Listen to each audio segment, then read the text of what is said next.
Aún faltan por rescatar 4 de los 13 cuerpos sepultados por el deslave en Esmeraldas.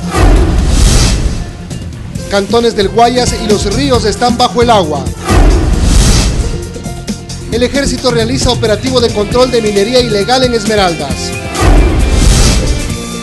Los exportadores dicen estar alineados con el gobierno para el acuerdo comercial con Alemania. Más cambios en el gobierno. Gustavo Baroja sería el nuevo ministro de Cultura. 2 de los más buscados por la policía vivían en sus propias casas y con seguridad personal en Guayaquil. La presidenta de Argentina, Cristina Fernández, acosada por las protestas y las denuncias de corrupción. Un informe desde Buenos Aires. Y quiero mandarle un mensaje a la Cristina. Oíme bien, Cristina, no te metas con el pueblo, porque de Dios no se burla nadie. Oíme bien, Cristina, y entendelo de una vez por todas. España bate récord de desempleo en Europa. Más de 6 millones de personas están sin trabajo. Y en corto no se pierda la miniserie política farandulera que llega de la mano de un asambleísta, la confesión del más pintón. Yo creo que me desvié, y me desvié muy mal.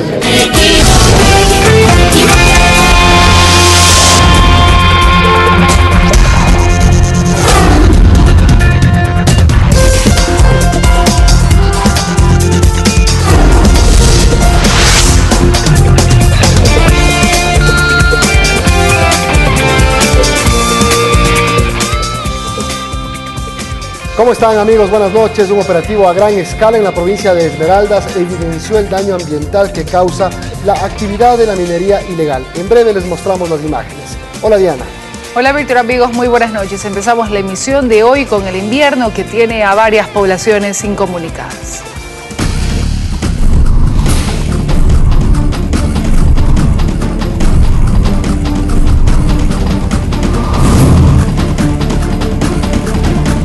Ya suman 9 los cuerpos rescatados tras el deslave ocurrido en el sector del Tábete, en Esmeraldas. Las labores de rescate se intensifican. 9 de los 13 cuerpos de las personas que fueron sepultadas por el gigantesco alud han sido recuperados. Los 4 restantes pertenecen a la familia Méndez. La desesperación que yo tengo, porque son mis padres, son mi padre y mi hermano que me faltan. Me salvé yo, estoy dándole gracias ahorita a Dios porque me ha salvado de un milagro. Yo tuviera esa noche que ellos le pasó el accidente, esa tarde yo me iba a venir aquí a dormir con ellos. Pero de este infortunio hay personas que quedaron con vida, como don García, cuya casa quedó en medio del deslave. Yo me levanto y me pongo a la puerta y miro blanco todito, y miro que por las orillas van árboles y por las otras orillas también árboles y tierra. Entonces en ese momento me bajo yo a ver, porque yo había un tumulto al frente de la casa, y me bajo a tocar era la tierra que estaba caliente y botaba un humo como color blanco. Otra familia que se salvó fue la de Ángel Intriago, quien salió en medio del lodo. Él lo salvamos y nosotros salimos con el agua ya en el pecho y ya pasamos. La búsqueda continúa en el lugar, pero la gran cantidad de lodo dificulta las labores. El deslizamiento comienza desde hace aproximadamente casi 1 kilómetro. Y ha arrastrado las casas hasta 200, 300 metros. Desde Chinca, en Esmeraldas, Carlos Chamorro, 24 horas. Mientras tanto, en la parroquia El Junquillal, provincia del Guayas, un brazo del río Vince se desbordó. A consecuencia del invierno, cientos de hectáreas de cultivos y algunas viviendas quedaron bajo el agua. Intenta contenerse la tristeza, pero no puede. Sus lágrimas son el reflejo de la impotencia que siente al observar sus cultivos de arroz y su piladora destruidos. El río Vinces, la tarde de este miércoles, se llevó el muro que los protegía. Lo que me ha pasado, no puedo ni calcular. Otros campesinos solidarios llegaron de los recintos cercanos para ayudar al hermano afectado, pero no es suficiente. Un posible nuevo desbordamiento es solo cuestión de otra lluvia y están preocupados. Tenemos que seguir reforzando, colocarle unos 2000 sacos más. Hicimos un recorrido por la misma parroquia Junquillal, ubicada cerca de Salitre en la provincia del Guayas, y se observa cómo en distintos puntos de la creciente se han caído otros muros. La fuerza del agua se llevó incluso la carretera. Al momento cuando se rompió no se dieron cuenta nadie, fue de repente que rompió y al adentrarse por las zonas afectadas se observan las viviendas a pique y varios animales sumergidos en el agua. Chancho, no, las vacas que tienen por ahí los compañeros no tienen a dónde tenerlas. Los cultivos de arroz, como se ahogaron, están completamente perdidos. Los cultivos de cacao y de plátano podrían recuperarse dependiendo de la rapidez con la que baje el agua. Lo cierto es que el río Vinces fue inclemente con por lo menos 200 familias que habitan en este sector. Representantes de la prefectura del Guayas se encontraban evaluando los daños y aseguraron que ayudarán con alimentos y medicinas, pero que deberán esperar que el agua baje para empezar a trabajar. Nosotros tenemos que actuar aquí, meternos en conjunto. Y justo cuando sus habitantes habían pensado que se salvaron de este invierno. Natalie Toledo, 24 horas. Y los estragos del invierno también se sienten en la provincia de Los Ríos. Aquí las pérdidas en el sector agrícola son millonarias. Para ingresar a recintos como San José, La Tranca y Bagatela, de Vinces, provincia de Los Ríos, solo se lo puede hacer en canoa, ya que los caminos vecinales han colapsado debido al desbordamiento del río Mastrantal. El muro de contención se dio, provocando la inundación. Se fue un muro que hicieron el año pasado. Las pérdidas en el sector agrícola son incalculables. Solo en Bagatela son cerca de 3.000 hectáreas de arroz que estaban a punto de ser cosechadas, que hoy están bajo el agua. No hay nada de sembrío afuera, están todos perdidos. La bananera de la Victoria es una de las más golpeadas. Su dueño asegura que las pérdidas superan los $30.000. Ahora no sé qué iré a hacer. ¿Endeudado? Endeudado, sí. Así como estas familias, existen 50 más asentadas en Bagatela, provincia de Los Ríos, que todas sus pertenencias han quedado bajo el agua. Hoy piden la ayuda. La sala, el baño y hasta la cocina luce así. Han podido alzar unos que otros enseres, los demás se mojaron. La iglesia, la central telefónica, la unidad de policía comunitaria y hasta la escuela del recinto se han visto afectadas. Los médicos del subcentro de salud han tenido que adecuar una cabaña para atender a la población. Todas las 3 áreas están afectadas. Son 5 días que han tenido que soportar esta situación, sin que alguna autoridad dé una respuesta inmediata y sobre todo arranque con los trabajos que requieren en esta zona rural. En Vinces, provincia de Los Ríos, Carlos Julio Gurumendi, 24 horas. Fuerzas Armadas y Policía realizaron un operativo contra la minería ilegal en Eloy Alfaro, esto en Esmeraldas. En el interior de la selva se pudo identificar varios sitios ilegales de extracción de minerales. 6 máquinas fueron neutralizadas. Este gran operativo, que incluyó 7 helicópteros, un centenar de militares y algunos policías, empezó en la pista aérea de una de las fincas de palma del cantón Eloy Alfaro en Esmeraldas, donde partirían los miembros del orden en búsqueda de la minería ilegal. Uno de los objetivos es neutralizar la maquinaria que está siendo utilizada para este efecto. Lo espeso de la selva en esta parte del país determinó la forma en que se llevaría a cabo esta incursión. Por medio de helicópteros del ejército, las Fuerzas Armadas han podido identificar varios sitios de minería ilegal en las riberas del río Cachaví. Esta operación se la ha conducido de 2 formas, una parte terrestre y la otra mediante el empleo de los medios aéreos, que para este efecto estamos empleando 4 helicópteros grandes, 2 helicópteros pequeños y un DRU. Ya desde el aire se pudo divisar todo el daño y destrucción a la naturaleza, principalmente a los ríos Cachaví y Santiago, que la actividad minera ilegal causa al interior de la selva. Serían ya 18.000 hectáreas afectadas, sin tomar en cuenta los químicos arrojados a los ríos que causarían aún más daño. Ya se ha intervenido con el oxicorte a 6 máquinas de estas. Han causado bastante daño a lo que es el medio ambiente y de igual forma a los recursos naturales que pertenecen al Estado. Desde San Lorenzo en Esmeraldas, José Luis Bermeo, 24 horas. El sector privado exportador ecuatoriano anuncia alineación total a la estrategia de negociación del gobierno con miras a la firma de un acuerdo comercial con la Unión Europea. Las empresas auguran inversiones, comercio y más empleo. Si el gobierno está optimista de un acuerdo comercial con la Unión Europea, los empresarios lo dan por hecho. Todas las diferencias que existen en este momento desde el punto de vista técnico son subsanables. Y en ese sentido, las cámaras de la producción anuncian un total alineamiento con el gobierno para conseguir ese objetivo.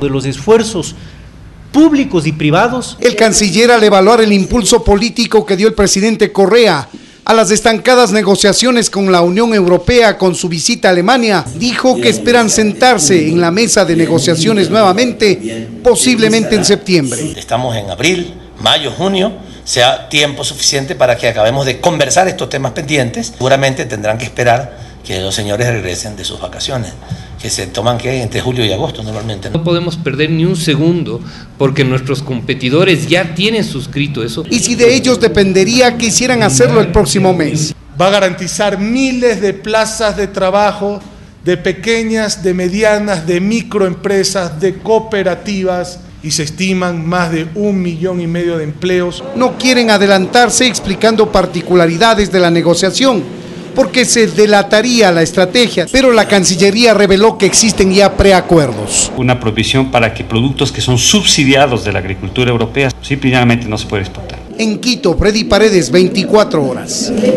El presidente de la Asamblea, Fernando Cordero, sería el nuevo presidente del directorio del Instituto Ecuatoriano de Seguridad Social, IES, en reemplazo de Ramiro González, quien pasaría al Ministerio de Industrias, según pudo conocer Teleamazonas. El actual prefecto del Pichincha, como lo vemos en pantalla, Gustavo Baroja, podría ser nombrado como nuevo ministro de Cultura. El presidente Correa está por llegar a la ciudad de Guayaquil, donde cumplirá varias actividades entre hoy y mañana, y el sábado viajará a Mocache, en la provincia de Los Ríos, para realizar su enlace sabatino. Otro tema, el pico y placa cumplirá 3 años de vigencia en Quito la próxima semana y al parecer la medida de restricción vehicular se quedó corta frente al aumento del número de vehículos que circulan en la capital.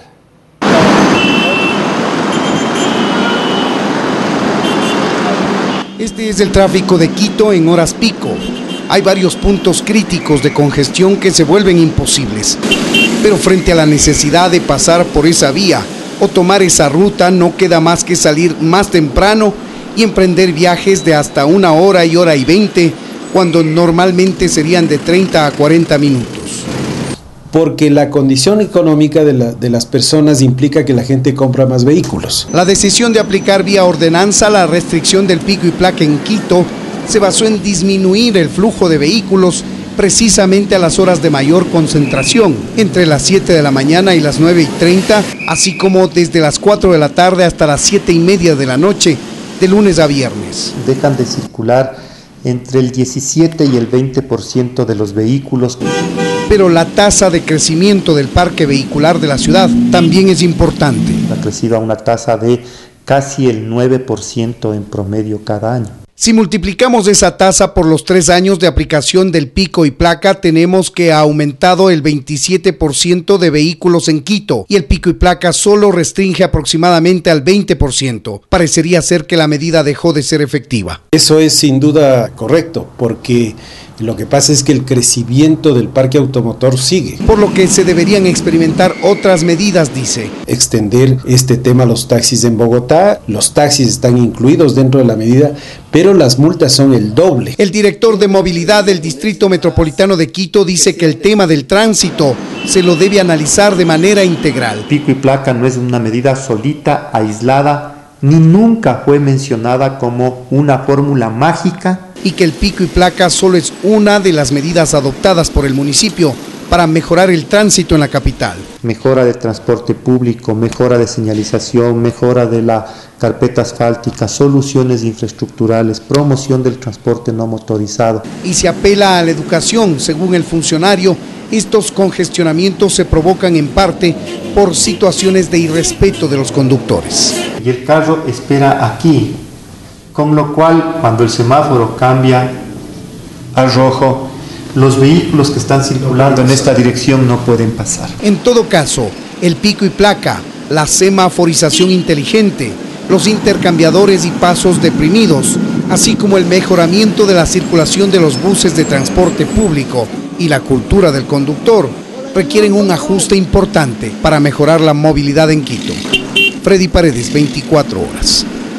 La crisis económica sigue afectando a España, donde por primera vez la cifra de desempleo superó los 6 millones de personas. Eso equivale al 27,16% de la población. El grupo más afectado es el de los jóvenes menores de 25 años.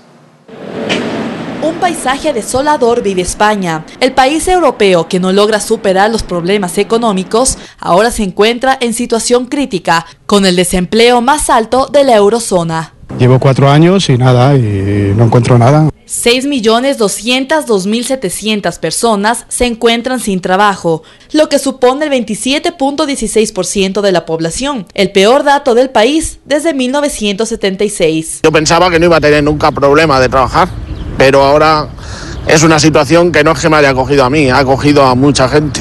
Pero el drama del desempleo es aún mayor en los hogares en que nadie trabaja. Ya son cerca de 2 millones de familias que tienen a todos sus miembros desempleados.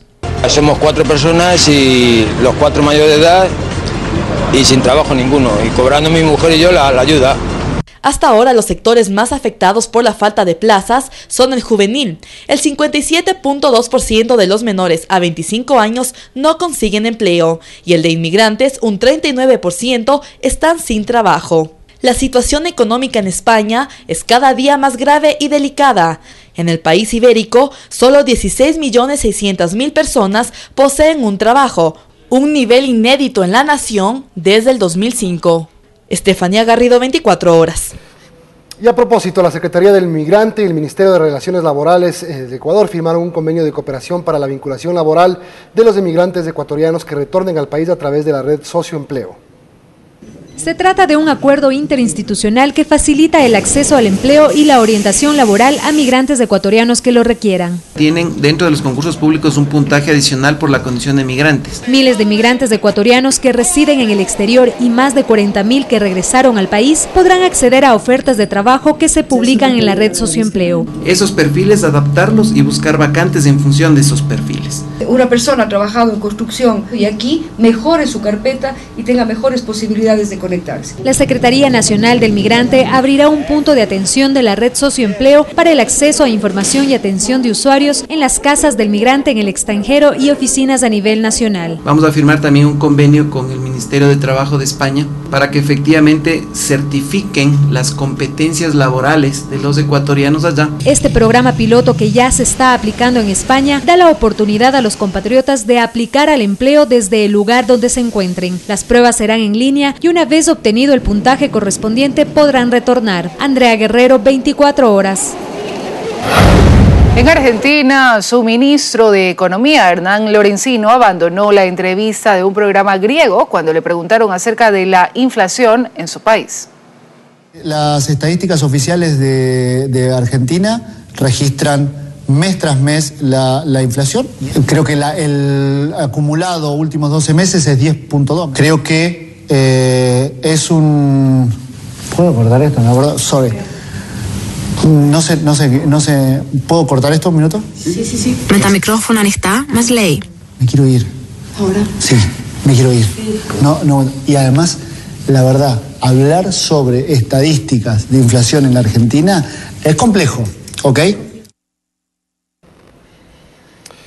La presidenta argentina Cristina Fernández enfrenta múltiples denuncias de corrupción realizadas por el periodista Jorge Lanata. A ellas se suman las protestas ciudadanas que acorralan al gobierno. Enseguida un informe con nuestro corresponsal en Buenos Aires, Edgar Dávila. Ella es Nelly Díaz, una jubilada que llegó hasta la Plaza de Congreso para protestar contra el gobierno de la presidenta Cristina Fernández de Kirchner. Yo le diría a la presidenta que se ponga la mano en el corazón, que ella también tiene una madre, tiene hijos, y el día de mañana los hijos también van a necesitar, no sé, de una jubilación. A lo mejor ellos no, pero no se sabe, capaz que los nietos sí. La madre necesitó, cobró. Nosotros no hemos podido cobrar todavía, a pesar de que hace 5 y 6 años que tenemos el juicio.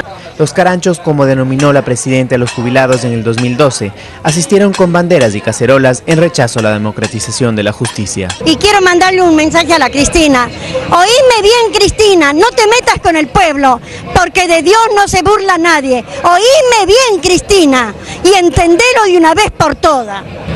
Luego de la masiva concurrencia del cacerolazo del 18 de abril, la presidenta Cristina Fernández de Kirchner enfrenta otra protesta, ahora por la reforma judicial. La aprobación por parte de los diputados de la reforma judicial también es otro tema que interesa al pueblo argentino. Y aunque con poca asistencia, varios gremios y partidos opositores se reunieron para recoger firmas o simplemente exteriorizar duros mensajes contra el gobierno. Democratización de las instituciones, variación en las elecciones del Consejo de la Magistratura, el acceso a la información, el modo de ingreso al Poder Poder Judicial, la modificación de medidas cautelares, la creación de nuevas cámaras de casación, la modernización de códigos legales sumado a la ley de medios, son algunos de los temas más relevantes que incluyen el paquete de la reforma judicial. Esto es lo que lo lleva al gobierno a querer hacer una reforma judicial que le permita tener un mayor control, o más alineada a la justicia con sus objetivos políticos. Pero no solamente de reforma se habla en la Argentina. Un nuevo caso de escándalo por corrupción denunciado por el periodista Jorge Lanata preocupa al pueblo entero. Una investigación que ha sacado a la luz una red de lavado en el que se inmiscuye a la familia Kirchner. La combinación de denuncia de corrupción,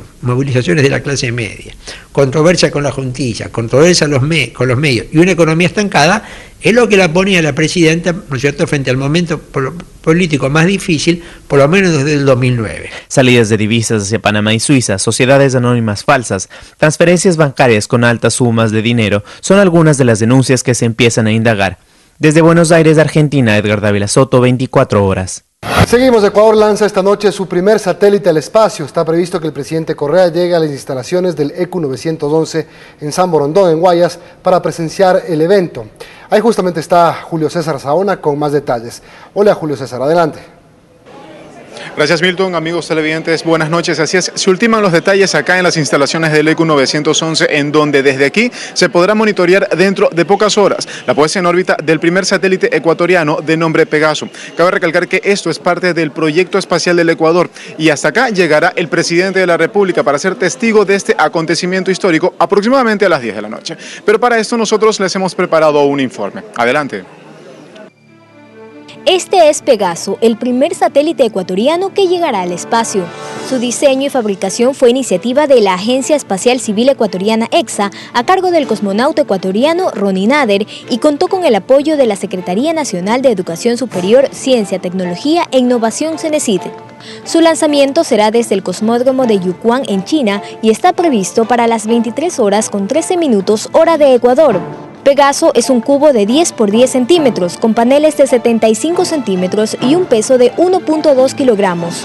Será lanzado desde China a bordo de un cohete no tripulado a un costo de $500.000 y será ubicado a 600 kilómetros de altura.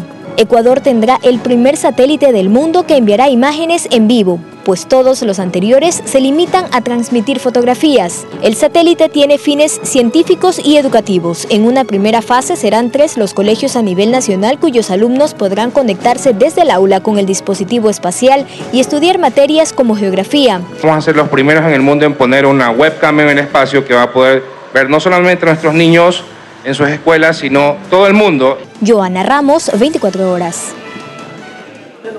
Bueno, cabe recalcar que este es el primer satélite de 2 que se pondrán en órbita prácticamente dentro de pocos meses. Bueno, es cuanto podemos informar desde acá. Nosotros le damos paso a estudios. Diana, tú tienes más información. Buenas noches. Buenas noches, Julio César, gracias. Y la Corte Nacional de Justicia revive la orden de prisión en contra de Pedro Delgado. El fiscal general anuncia que pedirá la extradición para que responda por la falsificación de su título. Sin embargo, hay dudas sobre la situación migratoria del exfuncionario prófugo en Miami.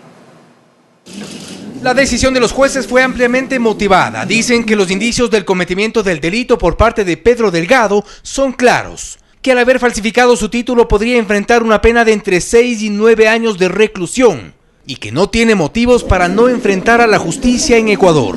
Entonces, se dispone la prisión preventiva del ciudadano procesado Pedro Miguel Delgado Campaña. La decisión de los jueces motiva entonces al fiscal para promover nuevas acciones en contra de Pedro Delgado. Lo quieren en el país y ante los jueces. Vamos a solicitar la extradición del señor Pedro Delgado, pedir a los jueces una intervención internacional. No es un criterio que comparta la defensa del ahora prófugo, pues creen que debe haber una sentencia ejecutoriada y de última instancia para que lo obliguen a venir al país. Los procesos de extradición son muy claros, ya inclusive pues la Corte Internacional se ha pronunciado respecto a que para garantizar un debido proceso. La situación migratoria de Delgado aún es irregular, pero hay más opciones para que se quede en los Estados Unidos que para que lo regresen por extradición. Él actualmente no tiene ningún documento de ciudadanía ecuatoriana como el pasaporte. Está desde el febrero de este año en un proceso de regularización. Por eso es que mientras dure ese proceso, el peticionario no puede abandonar Estados Unidos. Y esta vez la decisión adoptada por la Corte Nacional de Justicia será notificada a la Policía Nacional. Resta ver si logran o no traerlo al país para que responda por el delito que confesó haberlo cometido. En Quito, Fausto Yepes, 24 horas. Las 44 extensiones universitarias que no fueron aprobadas por el CEACES serán suspendidas una vez que gradúen a todos sus alumnos. Mientras tanto, las extensiones condicionadas deberán acoger un plan de mejoras. Esta extensión de la Universidad del Pacífico en Quito es una de las que se encuentra en el grupo 3 de las extensiones fuertemente condicionadas dentro del informe final de la evaluación y depuración de las extensiones universitarias. Lo que nos hacen es calificarnos apenas a 2 profesores de los 30 y tantos profesores que tenemos con nivel de maestría. Y a pesar de la apelación que realizaron, el Consejo de Evaluación y Acreditación de la Educación Superior ubicó a esta extensión en el grupo 3, por lo que ahora deberá acoger un plan de mejoras. Mejoras sustantivas que ya está en marcha es que estamos contratando profesores de PhD del exterior para que puedan ser investigadores de tiempo completo. Como esta extensión, 19 más están fuertemente condicionadas, por lo que además del plan de mejoras, ya no podrán matricular a nuevos alumnos en las carreras de salud, derecho y educación. Mientras tanto, en el grupo 2 se encuentran 21 extensiones condicionadas. Una de ellas es la extensión de Quito de la Universidad Politécnica Salesiana. La matriz de esta universidad está en Cuenca, sin embargo, la extensión de Quito tiene 3 campus que acoge a más de 10.000 estudiantes. Tenemos un poquito bajos en la academia. Hemos sacado 52 sobre 100. Y en el indicador de la gestión y política institucional tenemos 65.5. Ante esto deberán acoger un plan de mejoras, según la vicerrectora, enfocado más en el escalafón de docentes. En el periodo 2010-2012 tenemos 8 PhDs de nuestra planta de 560 docentes. Y al final del año tendremos 5 PhDs más. Esta evaluación realizada a las 86 extensiones universitarias que hay en el país no afecta de ninguna manera a sus más de 73.000 estudiantes. Y en el caso específico de las 44 extensiones no aprobadas, antes de ser suspendidas deberán graduar a sus cerca de 13.000 alumnos. Andrea Romero, 24 horas.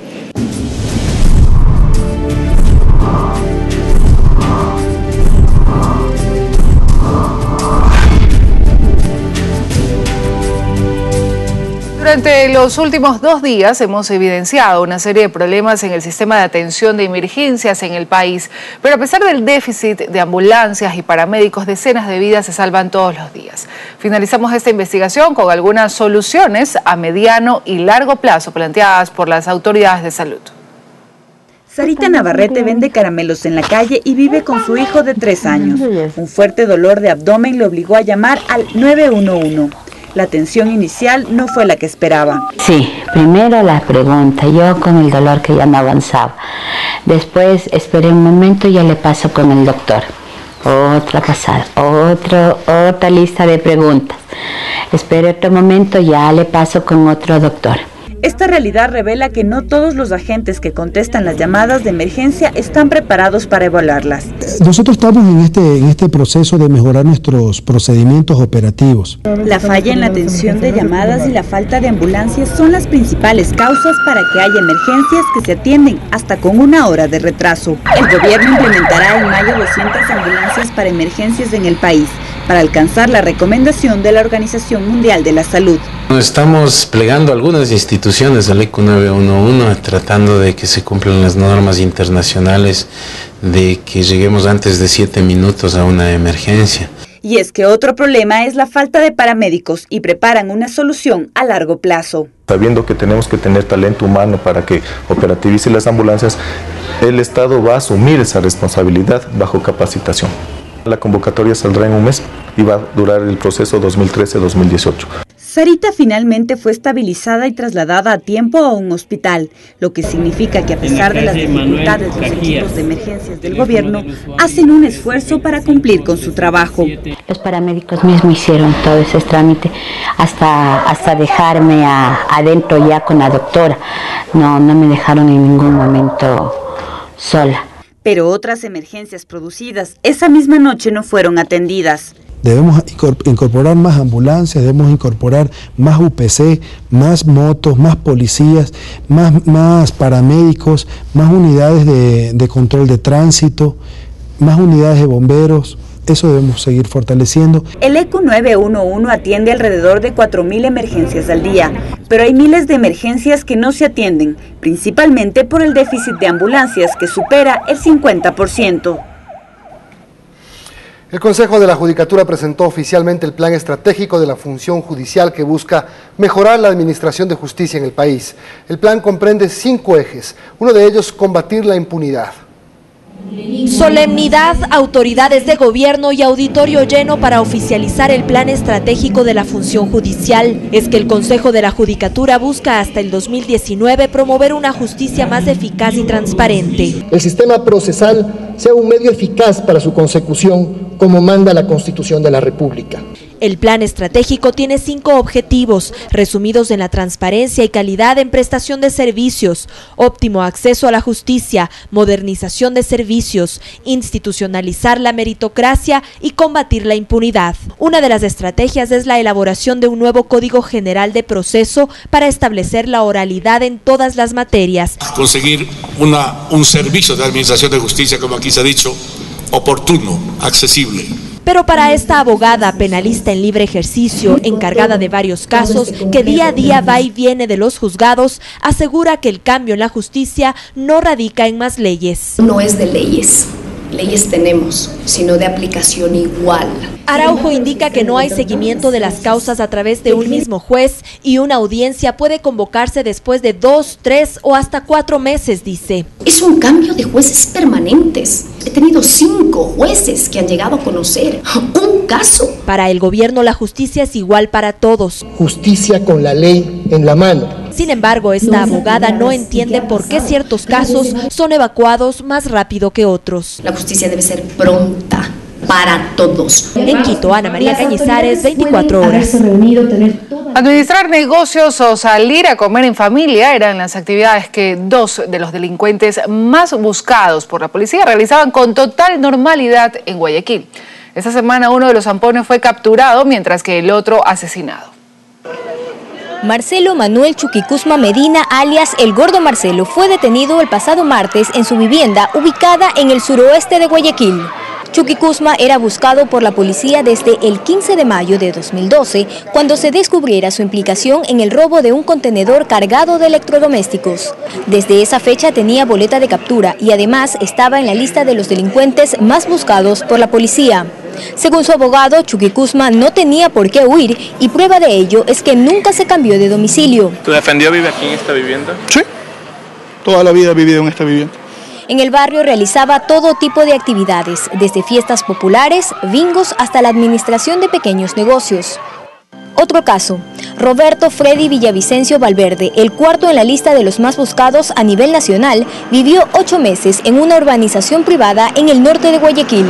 Según los residentes, jamás se habrían imaginado que su vecino tenía deudas con la justicia. Salía, llegaba, pero no se veía bien quién era, cómo era. Había guardias de seguridad privada. Villavicencio fue asesinado el pasado miércoles al estilo sicariato en un restaurante al que habitualmente acudía con su familia y amigos. En el allanamiento de su vivienda se encontraron armas, municiones, equipos de comunicación, drogas y documentación falsificada con la que se estaba tramitando una visa en el consulado mexicano. Joana Ramos, 24 horas. Los ciclistas Fabio Salazar, Paul Escobar y Joana Duque están desaparecidos desde el pasado sábado cuando salieron a recorrer la ruta desde Quito hasta el Chaco en la Amazonía ecuatoriana. Los jóvenes aún no han retornado, no se tiene ninguna información de ellos y sus teléfonos están apagados. Los padres de los jóvenes realizan un recorrido siguiendo las posibles rutas que debían utilizar los ciclistas, tarea a la que se sumaron miembros del Cuerpo de Bomberos y la Policía Nacional. Falleció en Quito Miguel Ángel Ceballos, conocido como el Mapahuira Ceballos, apodo que lo llevó desde sus años de estudiante en el Colegio Mejía.